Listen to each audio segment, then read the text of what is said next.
I had a different video planned for today, but last night, while I was laying on my couch holding my head in agony, Valve decided they were going to completely uproot everything we thought we knew about cases in CS2. In all honesty, this update initially is kind of cool. A new type of case, a new weekly drop, some pretty cool content. After you think about it for like 35 seconds and look at these absurd prices, you start to question literally everything. I mean, what the hell was Valve smoking? $1,500 for a Stat Track Red from a case drop?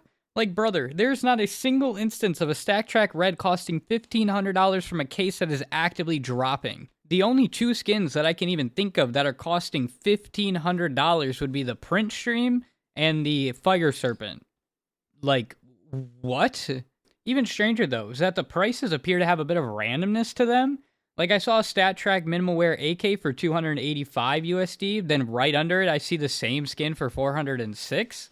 I mean, I guess the float could be the difference, but there's just, like, it makes no sense. It honestly, to me, seems like the stat track multiplier is just super off. Not really for sure, though, but it just seems like there's too much of a multiplier for stat track. If you saw Jesus' video on this update, like he said, these are likely going to replace case drops from the active drop pool over time, and we're going to have to get gold cases from the armory. I honestly am a fan of the Armory Pass since it gives more incentive to play, as well as not having them capped unlike the drop system. What I mean by this is that assuming you never use the Steam market, you could at most get one case a week. With the Armory, you could get as many as you wanted. It just depended on how much time you put into the game. It is kind of annoying that you have to spend money on the passes, and honestly, I think they are a bit overpriced, but you are technically also profiting from them, assuming you're just buying cases and then selling them each for the equivalent of about 80 cents worth of stars. You can turn around and sell it for $1 on average.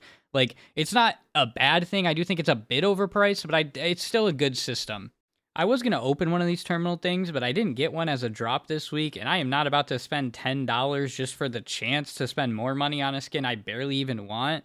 As someone who did play Valorant, the AK does look kind of sick, I'm not going to lie. I really like the gold color on it, but I am not about to spend $500 on this frickin' skin. You are out of your mind. I mean, this AK literally costs the same as a Be the Monster. And the Be the Monster, one, is significantly rarer, and two, it looks better, in my opinion. Like, no chance. There is no chance. Just to reiterate how this whole thing works, you have to gamble for the chance to buy a skin. Does that sound familiar? To be honest, if they just made the prices less absurd, this update would actually be pretty cool. It is obviously just a way for Valve to profit in countries cases are banned in, though. Let's be for real. It's like future-proofing their whole business model. I don't know. I think there's potential here, and I'm not pessimistic enough to think that this will forever be a bad thing. Let's just hope the prices go down in the terminal to a more realistic level. I've seen some people theorizing that maybe it's like algorithmic based, where like the less skins that are bought, the price goes down, supply and demand ideology. I don't know. We'll see. I think that it could be cool. As it sits right now, though, not very cool.